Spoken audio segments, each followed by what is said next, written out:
I've been here a while with you. And I would go, darn, I forgot to hit recording. So, hi, everyone. Hi, Dr. Rob. Hi, Tammy. I hear a lot of people listen to this podcast more and more, and I'm very grateful because it gets Yeah, very real here. So yeah, anyway, yeah. nice to talk to Thank you. We you. got Yes, questions? we do. And the first one, Dr. Rob, is my SA husband doing all the required work in 18 months over has supposedly stopped thinking of women sexually.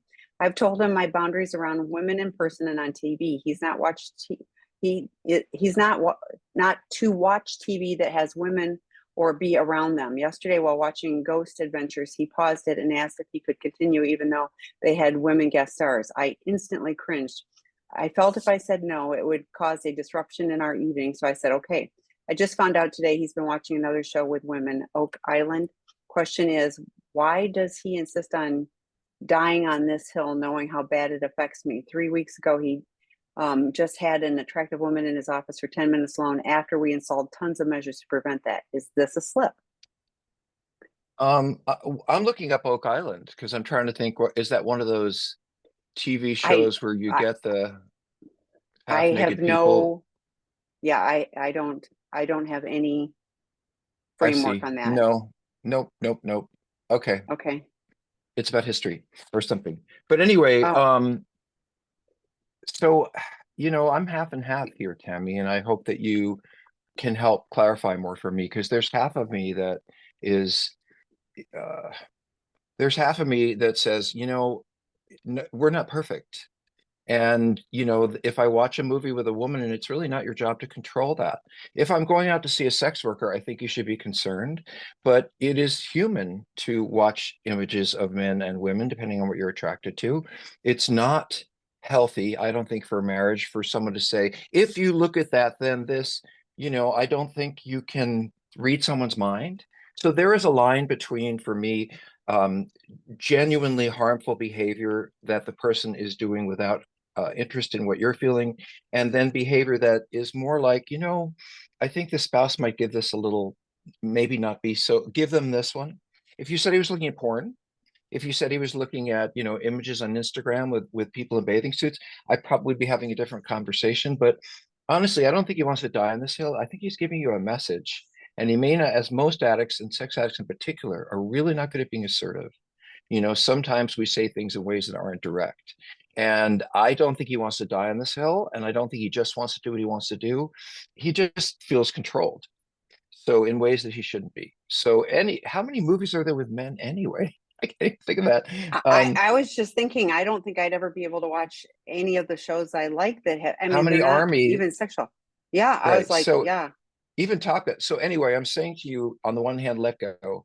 There's no warning signs of something major here, except that he is not being honest.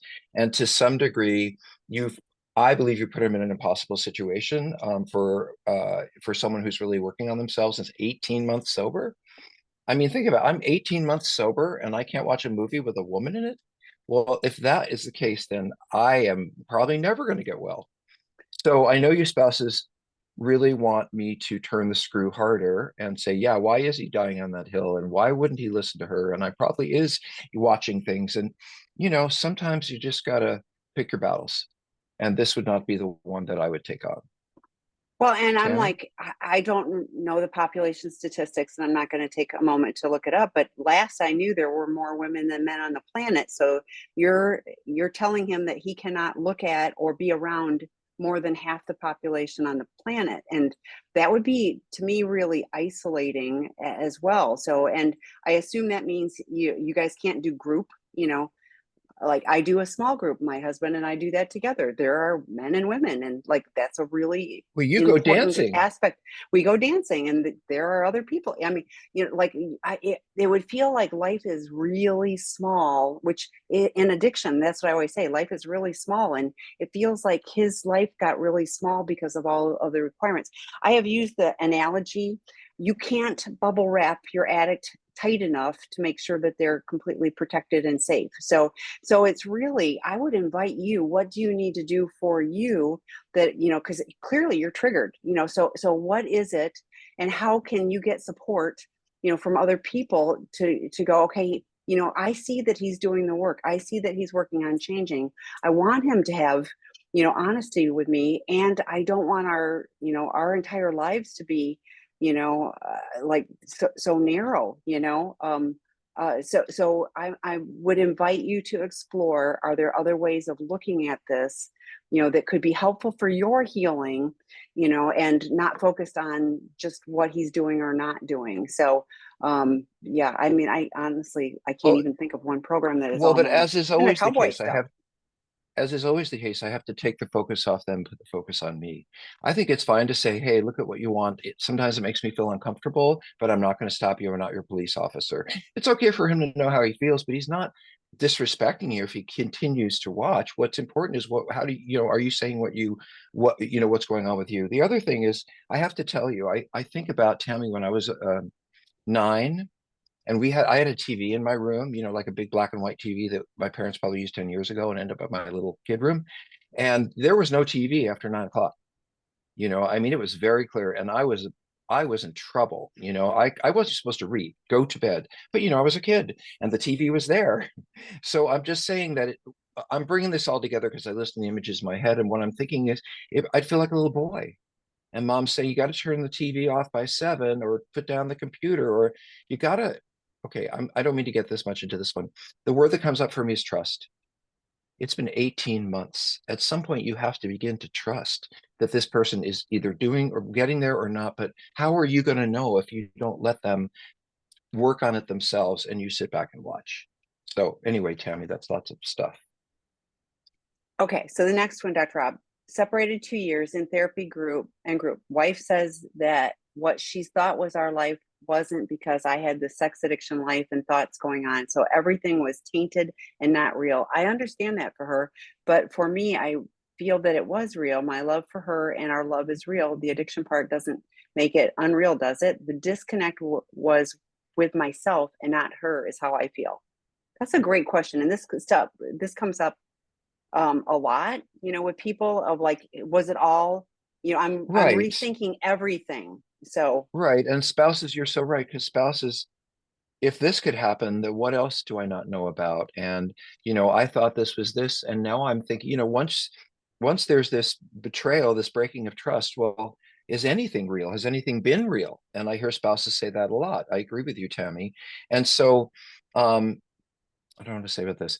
To her right now, this is how she feels. And she is questioning everything and doubting everything. And, um, I just talked to a couple today. I do consultations for a couple of hours when Tammy is invited to have me do them. And I just talked to a couple where, she, how do I say this? be She very just could not careful. understand Yeah. how he could love her and do Mm. these things anyway. How could that possibly be true? And the only thing I can say is that we're broken people. We are split into two parts. We come as close as we can to the emotional connection that's important to us, but we don't let it fill us up, because for many reasons. And then we run to these situations, but we do keep them separate in our head. That is how we do it. And in some way, yeah, I walk into the house and I may feel terrible about it, but this is a home. And then I'm out there and I'm pushing home out of my head. So yeah, two things can be true, but you understand addiction. Addiction is kind of a live animal that is a part of me. And sometimes it comes out and off I go, but it doesn't mean that I don't care about you. And by the way, Tammy, I'm going to shut up. I think for women in particular, men in general are more able to compartmentalize sex. The guy who goes to the bachelor party and you're married and he joined the guys, is he really thinking about whether that hurt your feelings? Or is he more thinking about, boy, this is a lot of fun, great party, and we got this drunk and whatever, look what we saw. So all I'm saying to you is that men can sort of do one and still care about the other. It's just with sex addiction. It's not like 4 years ago before we got married, I, uh, talk to some ex-girlfriend. This is, to such a degree that it's incredibly difficult to figure out how could you, base the question, how could you care about me and do this? Maybe that wasn't true. So Tammy, you love this question. Do you want to throw some more in there? I do, and I agree with all of that, and it is a paradox, and I do think the compartmentalization. But I'm here to tell you, in recovery, like, yes, I love her, but I also have this facade. So I'm you use this all the time, Dr. Rob, come here, push away, come here, push away. And that is really true. And so, like in recovery, if you're both able to hang in there and be on the journey together, you can have a deeper, more real, vulnerable relationship together. So it can grow. I did put in the chat on the previously recorded webinars, Debbie McRae did a great job of talking about grief. And what I hear for her is grief. The grief at the loss of the relationship I thought I had, the grief of the loss of the husband I thought I had, the grief of the love that I thought I had. All of those things, they're real. And and working through those is how we heal. But if you stay on the course, if you do the work that you need to do, and she gets support, just remember, you knew all along that you were doing this stuff, and she had discovery. And so her time frame is different than yours, and what your actions are is what she's going to see, and have to learn to start to trust that things are actually different. Because lips moving, we lie to ourselves and everyone else. So it really is, what are our actions showing? And it takes time. I'm sorry, I saw something and I thought, I just had to read it really quickly. You said, I understand that for her, that it was tainted. But for me, I feel it was real. My love for her and our life is real. And, how do I say this? It isn't just the relationship that's tainted, it's everything that's tainted. And so what the little thing that bothers me is it seems a little self-focused. Like it doesn't really, it says a lot about you. It doesn't say much about her. I understand that's for her. Well, what do you mean? What is she going through? How does she feel? How is she being affected by this? Do you really understand that? Rather than saying, no, no, no, no, I really did love her all along. And so is it about you? Or is it about you're not getting what you want? And why isn't she here instead of there? Instead of you're really exploring what's going on with her, because that generally seems a situation with addicts. We tend to worry about why we're not getting this or what does that mean when we're not really looking at the other person. So empathy, compassion, that's what I encourage. And you learn that by practicing it with other people that are in the same situation as you. So you having, working with other addicts, we have drop-in groups on this site. There's 12 steps. There's a bunch of different 12 steps.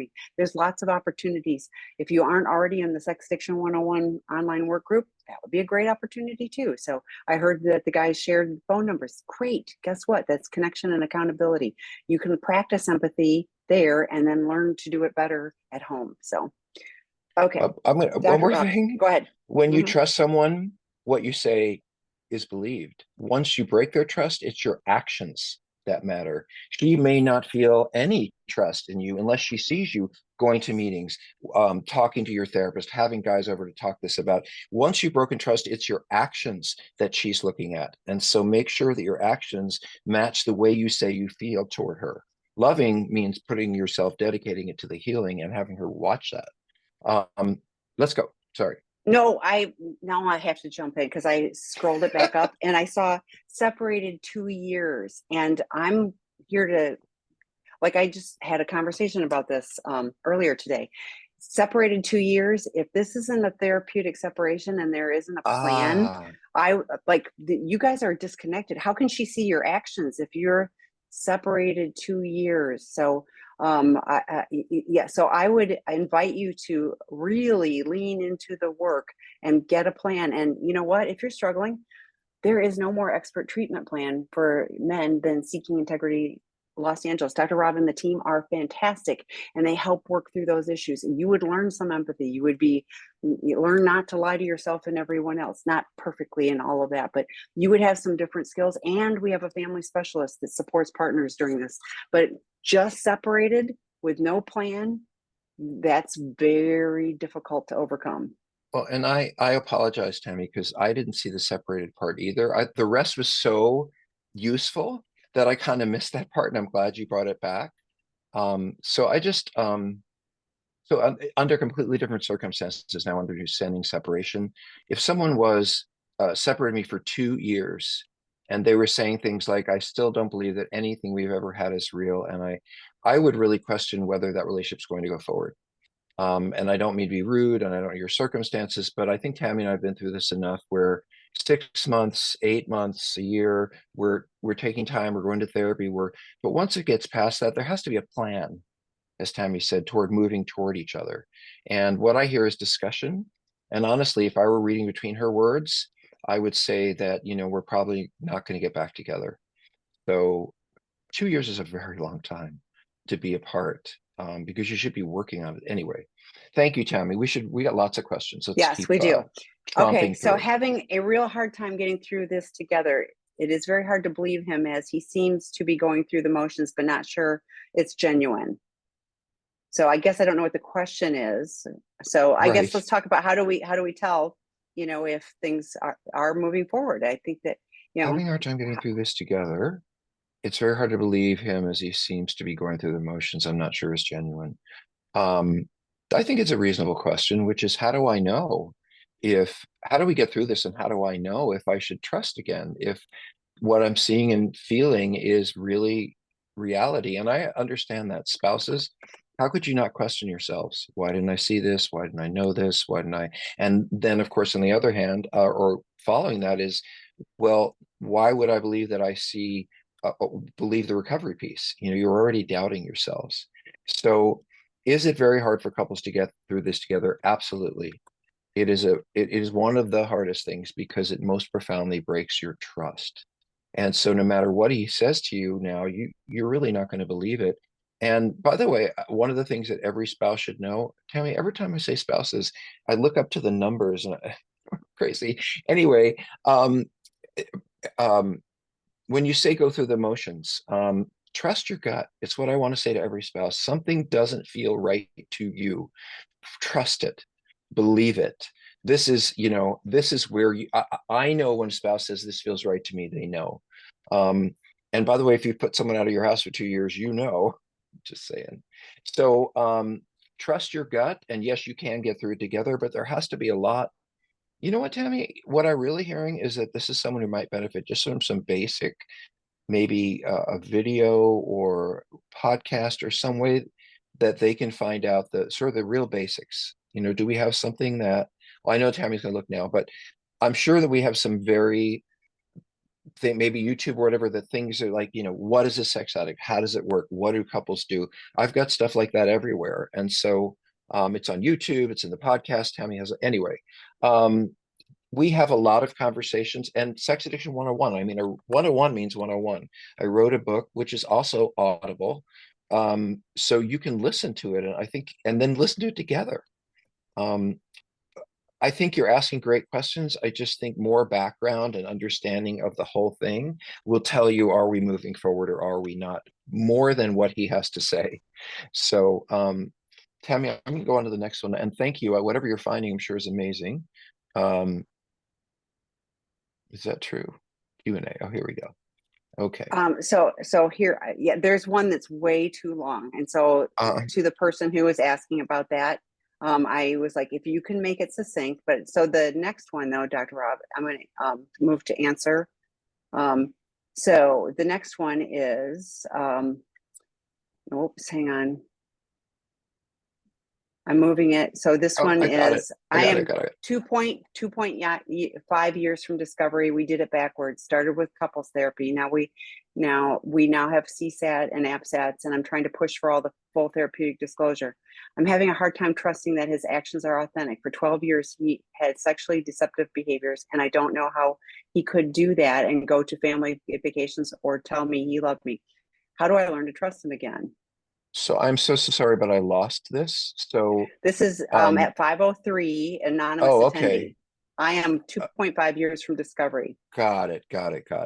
And does that mean since you found out, did it backwards, couples therapy? Okay, full therapeutic disclosure. I'm a hard time trusting his actions are authentic for 12 years.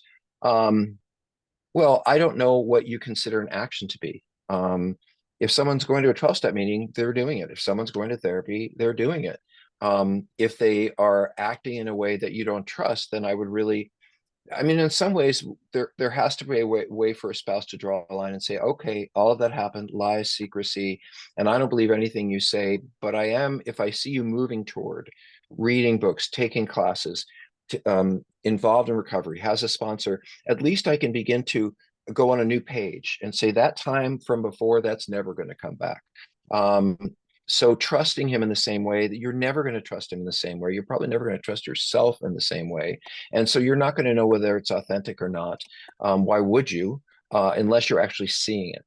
And I can tell you what it looks like. The person is committed to it. They're not waiting for you to nag them. They're not waiting for you to say, here's the group, here's the meeting. They're already going.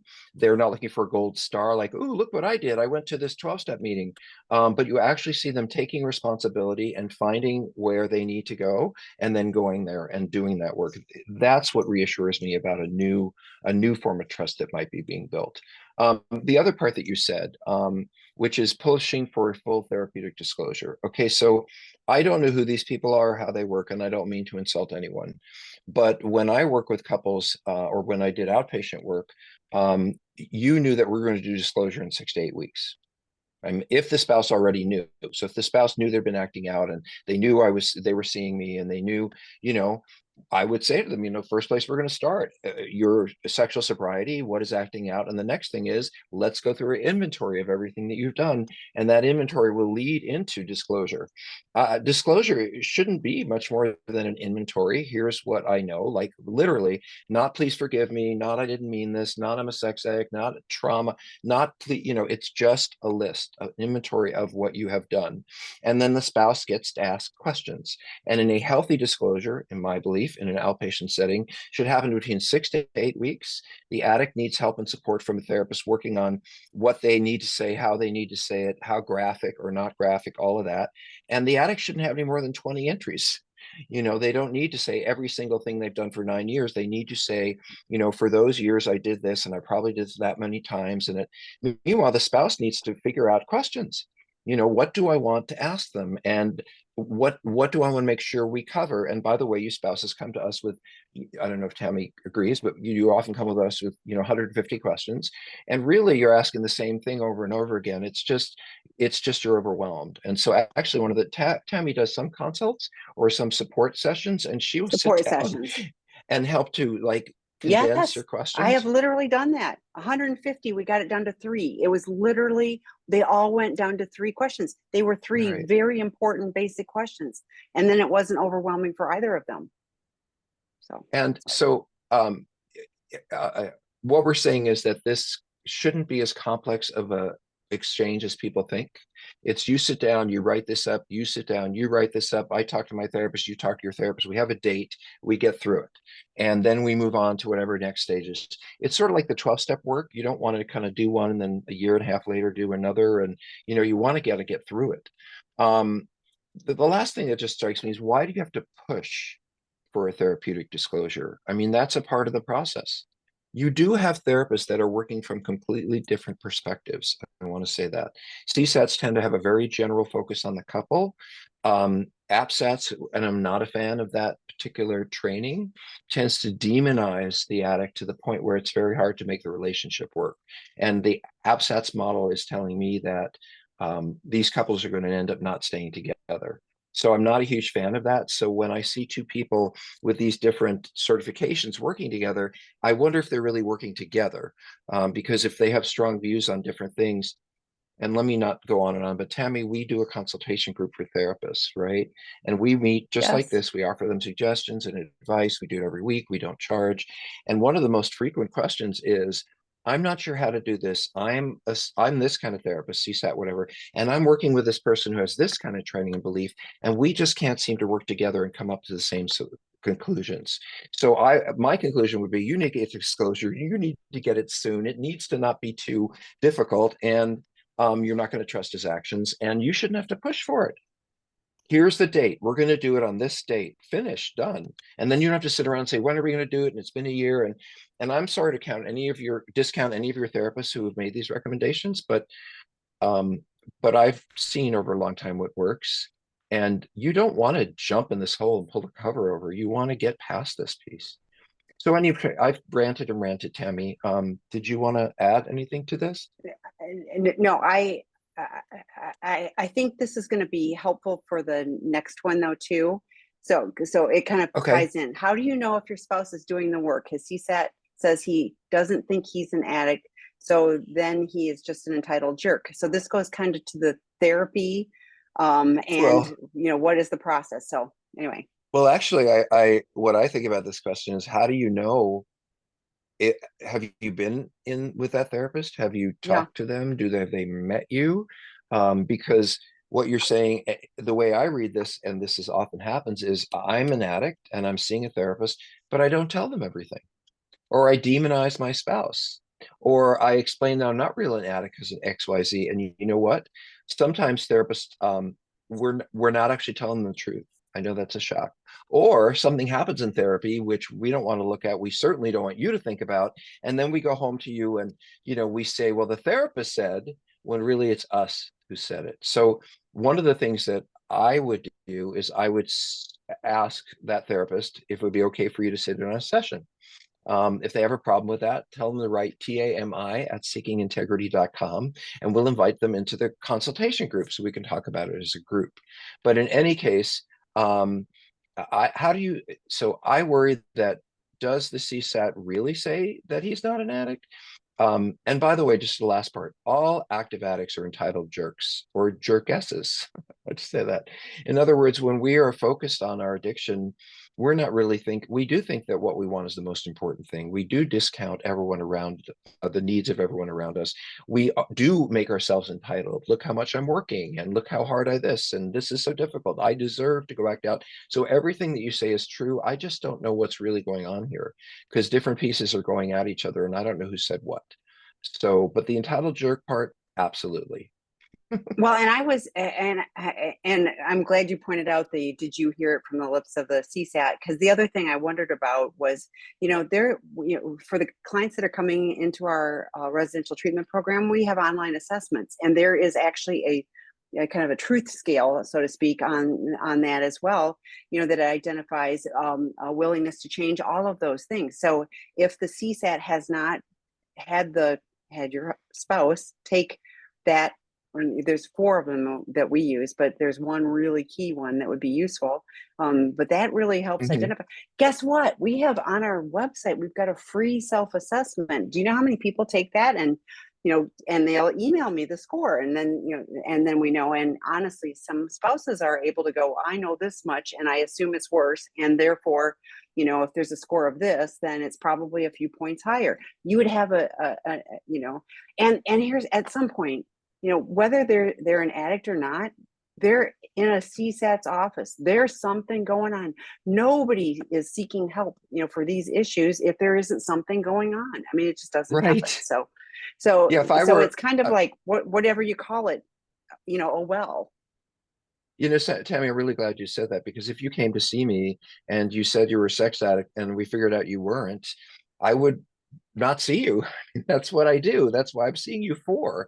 So if we determine that, you'd probably not see me continuing to see that person because we have lines of people waiting to see us. So anyway, But as I why said, there's too else many. would somebody, yeah, but why would somebody even reach out to you? Like there had, in my opinion, had to be infidelity. There's some Oh intimacy yeah. disorder. There's something going on. Oh And yeah. where you score on the spectrum of the scale is of interest and important data, but it Oh, I'm also doesn't disagreeing. dismiss the problem that there's a problem.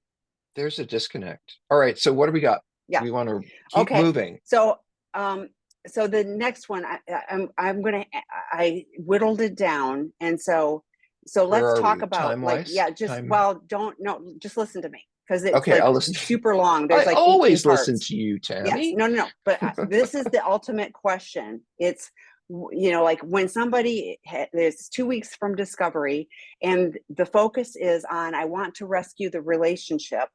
What would we suggest Discovery for or them? disclosure? Discovery. Okay, 2 weeks say in, that I'm doing again. all of the things. So Right. 2 weeks, I mean, this is like an 8 part, so I'm not going to read That's all of it, okay. but, I whittled it down. The question is, I want to save the relationship. How do I save the relationship? Well, Tammy, you get more of these calls than I do from spouses and partners who probably ask that very question. So I would love your wisdom first, because this is when you do these short support sessions, these are the issues you talk about all the time.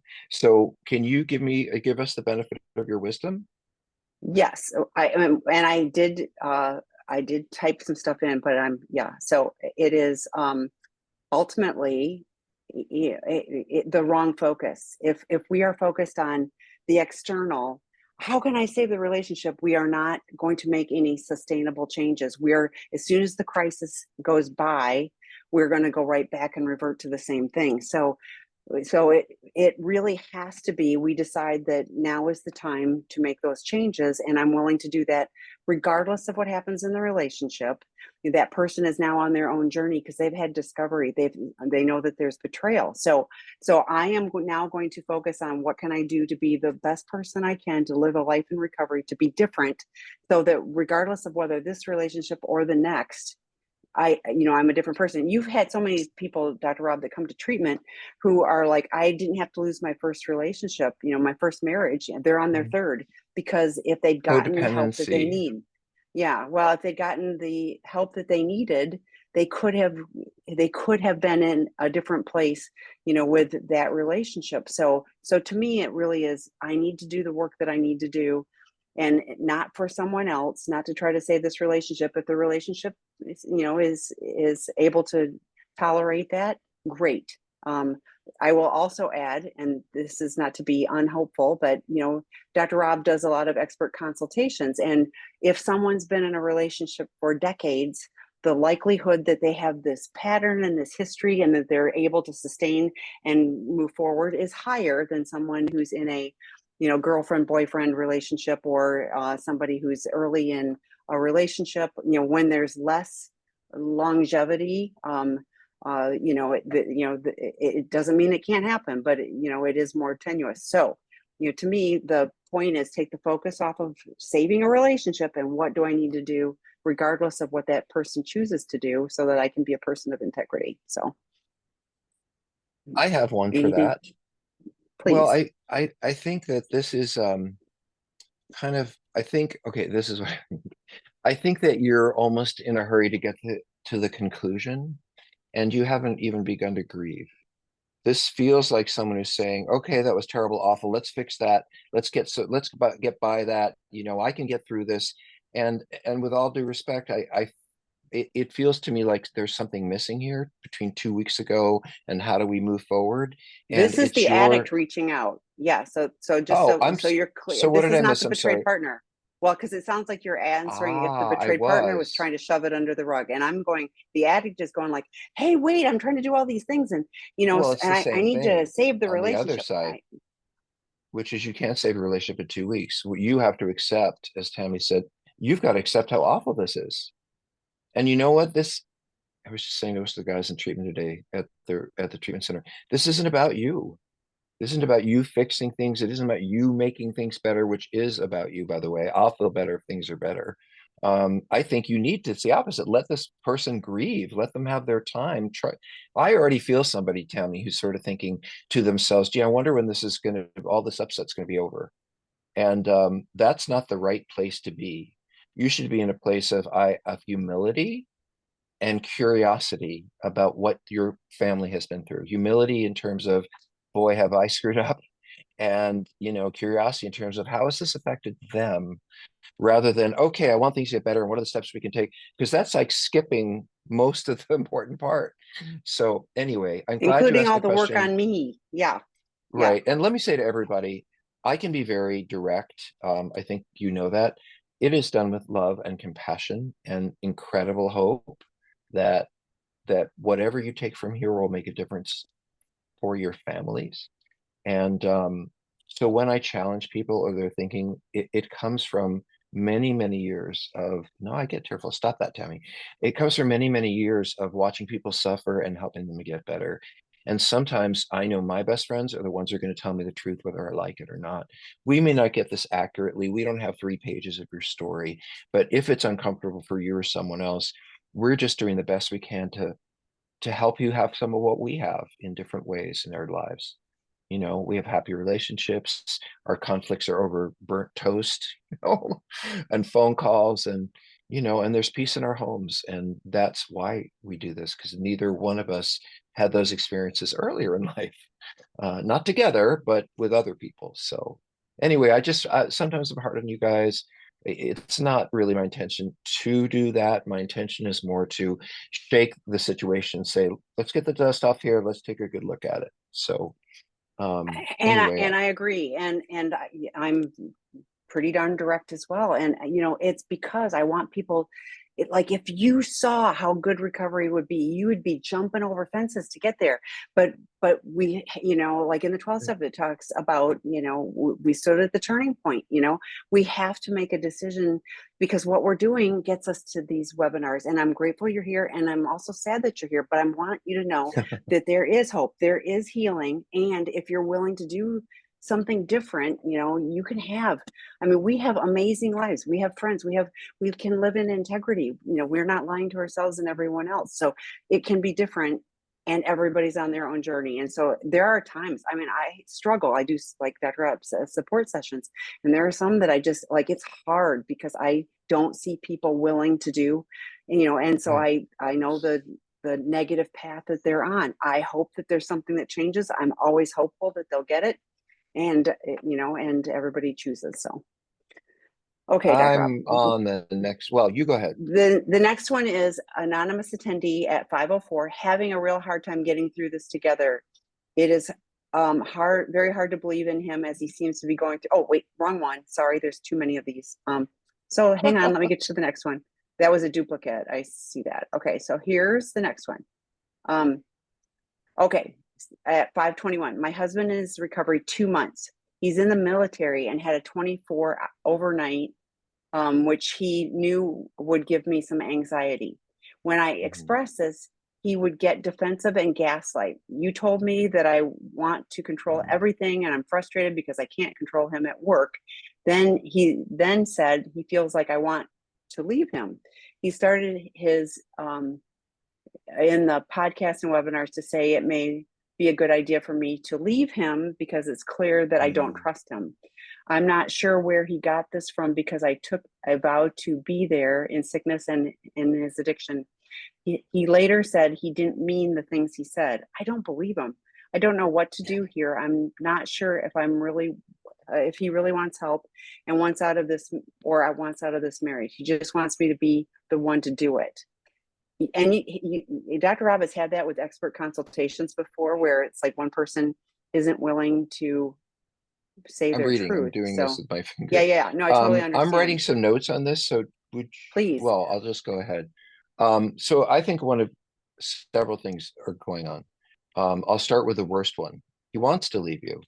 He wants you to leave him, or he is saying to you, sometimes people say to others what they really are saying to themselves. And so when someone says, maybe you want to leave me, it can sometimes be the case that they want to leave. And that's just sort of a psychological reality. Um, Addicts are very narcissistic. We're very, very reactive to criticism. We're very easily wounded. We are very needful. So if you disappointed me by not believing me or not feeling faith in me, or, I'm going to be very reactive. I'm going to go to the end of the story, which is, I guess you don't really love me, right? And this sounds like a little bit of, what do I call it? Shape shifting, smokiness, distraction. Like this whole drama about you're going to leave me and you don't trust me and how come, and I feel controlled and I don't want you to go. And it just feels like a lot of it is a distraction. Like, what is the real issue here? He's in 2 months. You don't trust him. Does he have to go on the overnights? If he doesn't have to go on the overnights, I think it's okay to say, I don't want you to go. He can get defensive and gaslight, but that doesn't mean that you're wrong. And by the way, it's okay to want to control everything right now. It's okay to feel frustrated that you can't control, whether he's in town or not. You're absolutely right. I mean, there's nothing wrong in these cases to try to get control over this, craziness. And I would shake him and say, you're not listening to me. But then he doesn't like that. And he doesn't want you to do that. But then he's afraid you're going to leave. And so he comes back and I really didn't mean it. So I think he's kind of a mess. And I think there's some agenda here that I don't know about, which is really talk about come here, go away. You don't trust me. I don't trust you. You're leaving me. I'm leaving. There's something going on that doesn't feel that we don't know about in this. And I also say to you again, as all spouses, trust your gut. If something doesn't feel right, it probably isn't. And what did you say at the end? I love this. I'm not sure if he really wants to help. You said it, or wants out of this marriage. He just wants me to be the one to do it. Does that mean he wants you to be the one to leave so that he doesn't have to take responsibility for it? See, to me, and I'm never want to say, so this is my fantasy, my imagination. I don't know what's going on here, but this would be typical to me of someone who's having an affair, which is, I want to be with you. I don't want to be with you. Maybe you want to leave me. No, no, no. I want to. There's just something to the flavor of this.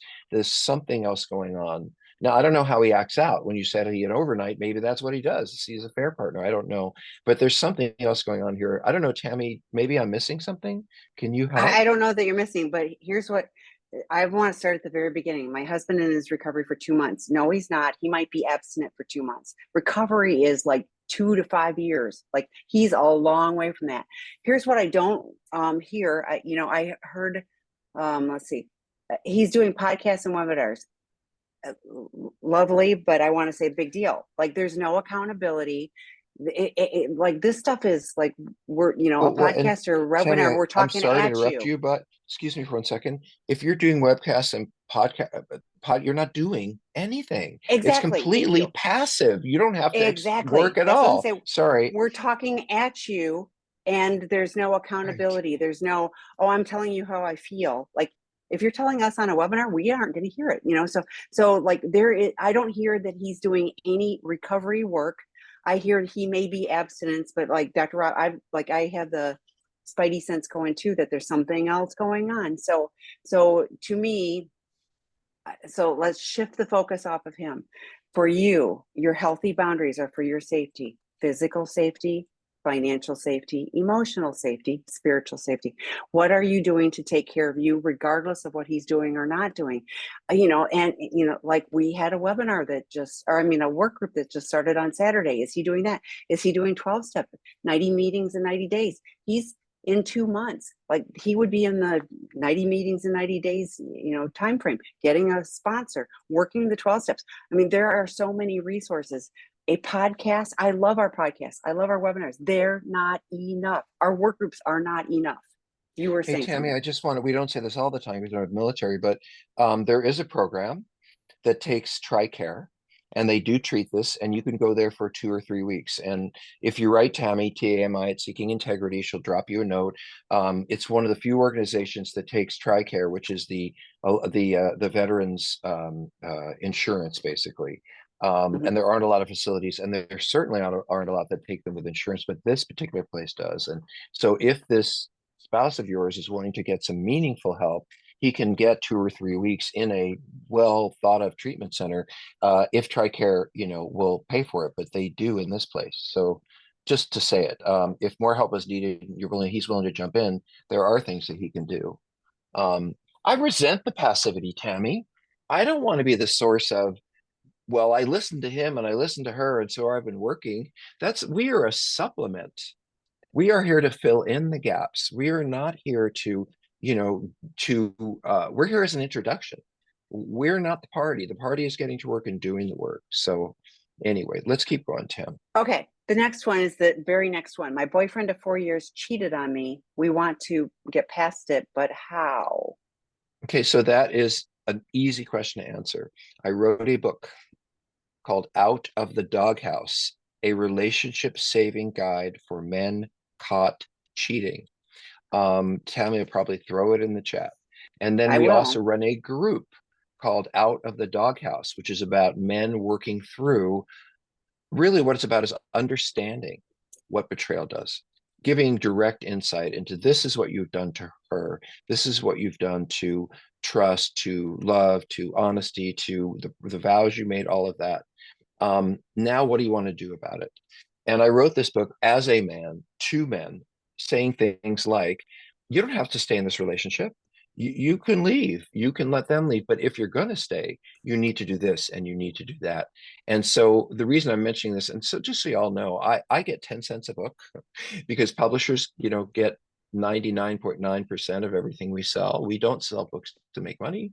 We do to get our ideas out there, just to say that. So if I mention a book, it's because I want 10 cents. Mhm. Anyway, Out of the Doghouse is really a book for men to say, if I want this relationship, and it's not about sex addiction, it's about men who've cheated.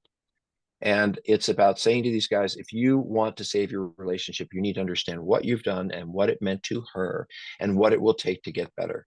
And so I'm less, I would love him to understand what he has done to you and how it's affected you.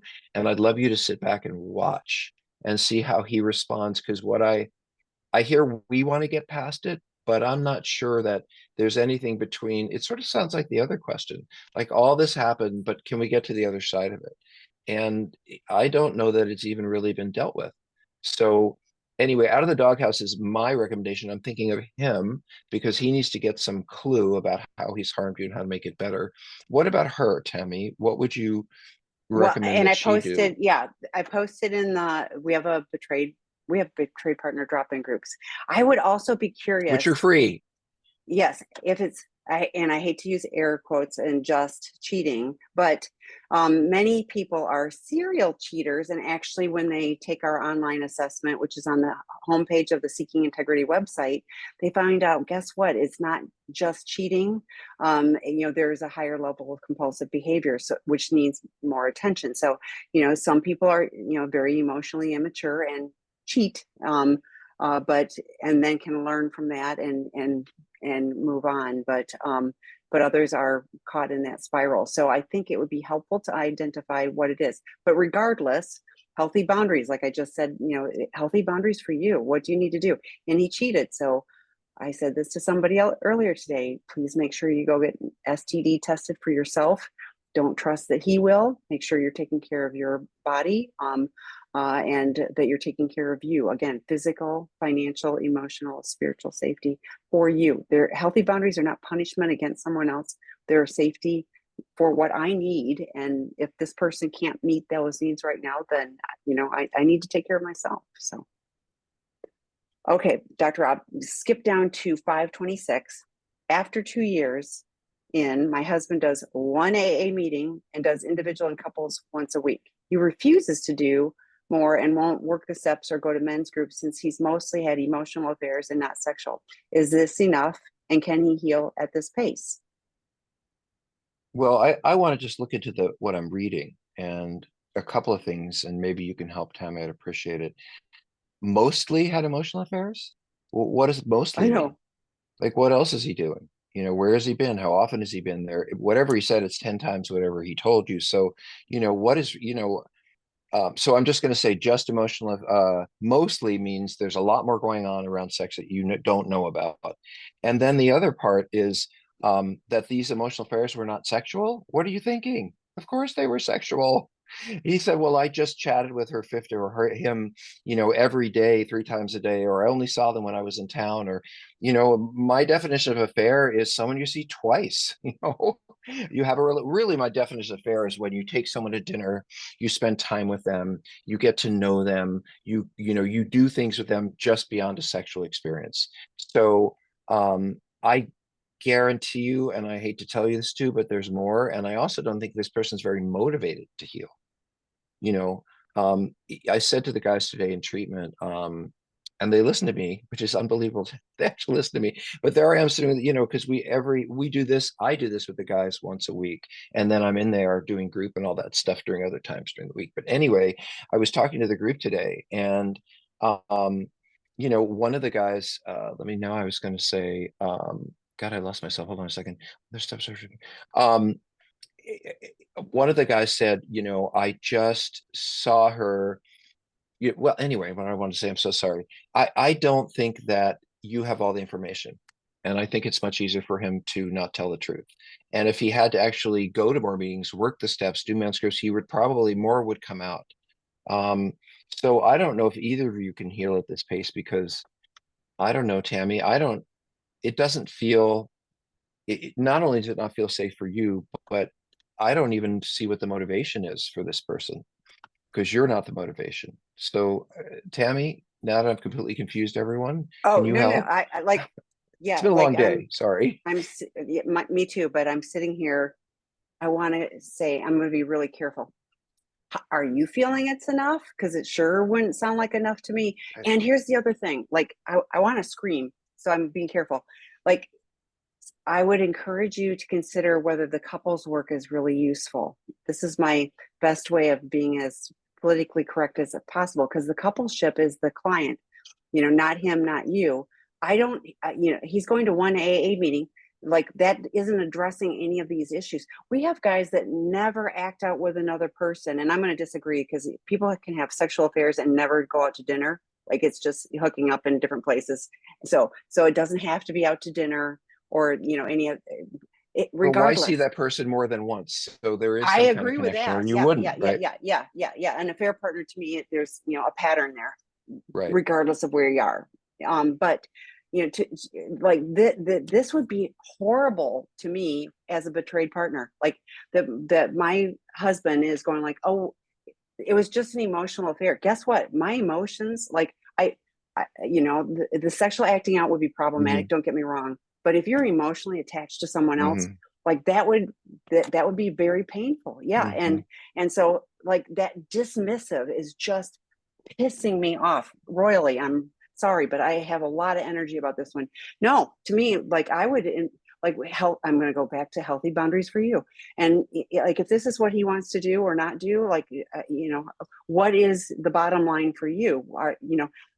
People stay in these relationships and there's no judgment. Please hear me. You can stay in this for decades. We have people that do this and they set up healthy boundaries for themselves and stay in the relationship and just accept that he is who he is and he's not going to change, because he doesn't have the motivation until till the negative consequences of change are less than the negative consequences of staying the same.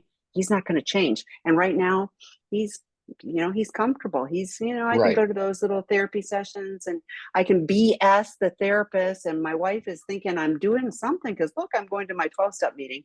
Like it drives me insane. One more thing, and then I promise we'll move on. But the No, I want to say 12 step, something about this. it's not, but I will shut up. But the 12-step meeting, just going to a meeting a week, it's working the steps. We're just warming a seat if our butts are in a chair and all we are doing is sitting in and listening and being social at the meetings. It's not that, it's working the steps. Okay, go No, ahead. I mean, the word it comes up for me again is motivation. Hmm. Like, so your motivation is you don't feel comfortable when something is missing. What is his motivation?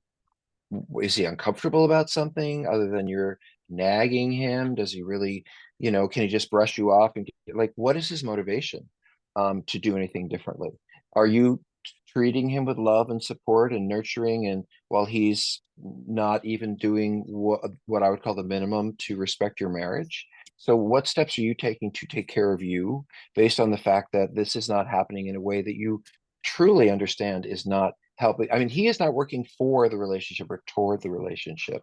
So instead of focusing on what he is or isn't doing because he is not willing to do more than he's doing, what do you need to do to take care of yourself? And you know what? As you move away and focus on yourself, and we a lot of times addicts go, oh my God, what happened to them? Where'd they go? Because we expect you to stay where you are and let us do what we want. And when you don't, we freak out. So we have one more. No, we have a Yes? couple more questions, No, and we it's started dinner late. time. No, no, I don't no, you care. You get started one late. more. I No, no, don't no, care. we I'm get two hungry. more. No, no, don't argue with This me. is me and Does Tammy in a does debate. one ask the therapist or the spouse to sit in on the session? So you talked about, being collateral.